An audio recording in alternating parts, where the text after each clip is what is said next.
कर लीजिए। देखिए मैं आपके लिए क्या लाई हूँ। अरे ये क्या है? छेना, और इसके साथ ये क्या लाई है? ओफो, ये देसीला लस्सी है, आपके सेहत के लिए फायदेमंद होगा। ना ना ना, मैं ये सब सेवन नहीं करता, मुझे तो भांग चाहिए, भांग।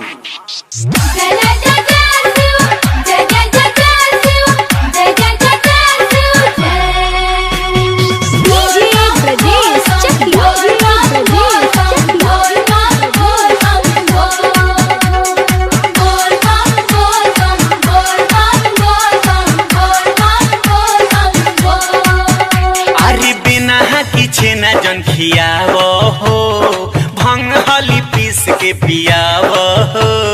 ए गौरा सुना ना, बिना की छेना जन खियावो हो, भंग हली पीस के पियावो हो, पियावो हो। बिना भंगिया के देह जाता टूटी।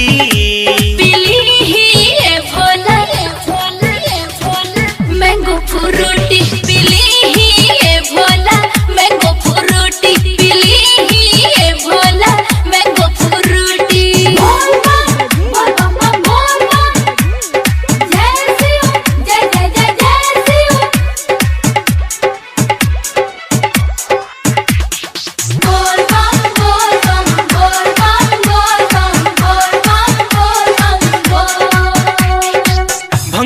हमर जिंदगानी, बतिया बुझाए हमर रानी।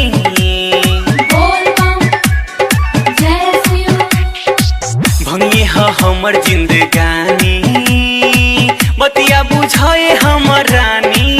सुनी सुनिए बालम, रखी गजाया चिलम, एकरा धुआं से देखी ना हमर फूलता वेदम, फूलता वेदम। इतना मुआले के बाद हमसे छूटी।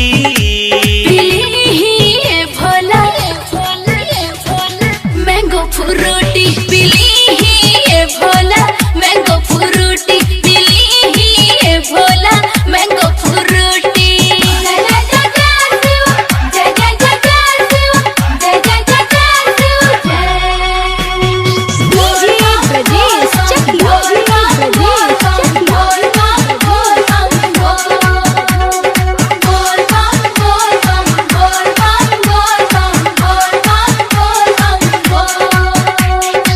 भंगिया के बिना बीपी बढ़े, असर दवाइयो न करे।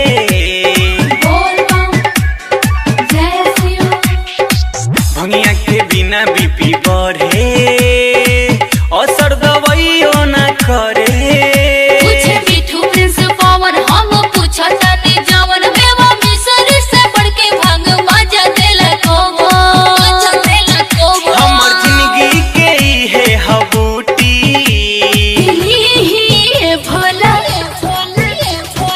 मैंगो फ्रूटी पीली ही भोला, मैंगो फ्रूटी पीली ही भोला, मैंगो फ्रूटी। बिना की छेना जन खियावो हो, भंग हली पीस के पियावो हो।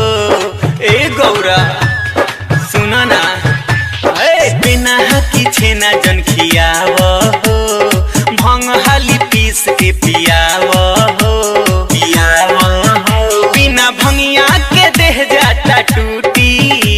पीली ही भोला, मैंगो फ्रूटी।